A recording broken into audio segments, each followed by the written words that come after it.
So that was making me feel better. So then, and then something very important is I formed my life philosophy. I just went through my life saying yes to everybody. I took in all these cases.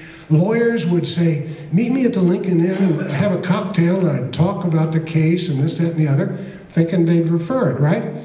Well, I'd hear from some Allstate adjuster several months, hey, I settled that case with so-and-so. He's telling me he's threatening to send it to you. Well, this didn't work out very well.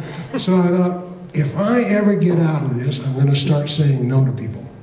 And I'm not going to let these takers take me anymore. And so then the guy would call and I'd say, no, you can come by my office with your file and let's, see what I'm saying? So this changed my life. When I got back, I got rid of 60% of my cases, which took a lot of nerve, and then concentrated on the good cases, and then of course got in this group, and the rest is history. But anyway, we're floating along, and the sun's going down, and we see this little bitty boat coming our way. So I said, Jimmy, let's take our Mae West and we dip them in the water and shine them at the deal.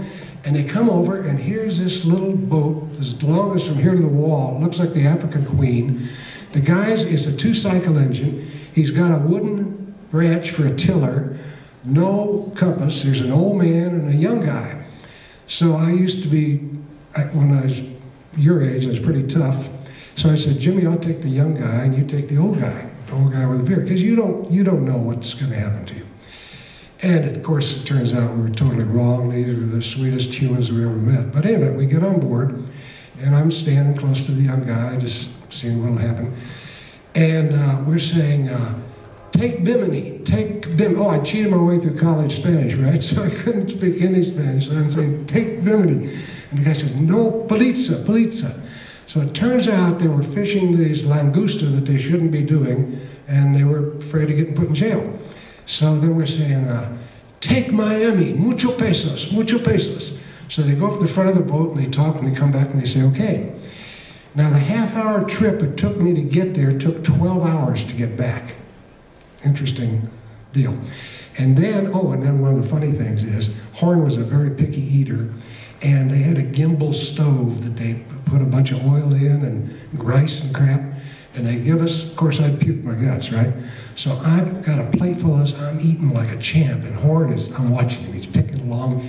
He says, can you help me with this, old pal? I said, that's your plate, Jimmy. Is that good? All right, I wouldn't help, and he's very polite, and he ate it. So anyway, we're going along, and the old guy, it's about 4 in the morning, he says to me something about años, which means, how old are you? And I said, I'm 35. And he says, no, I was 1, I was reborn. Because, they'd seen the plane go down and such. And funnily enough, when I got back, my father gave me a birthday card, happy first birthday. Is that something? So now we get back, and and back in those days, Jimmy and I carried $4,000, $5,000, $6,000 cash.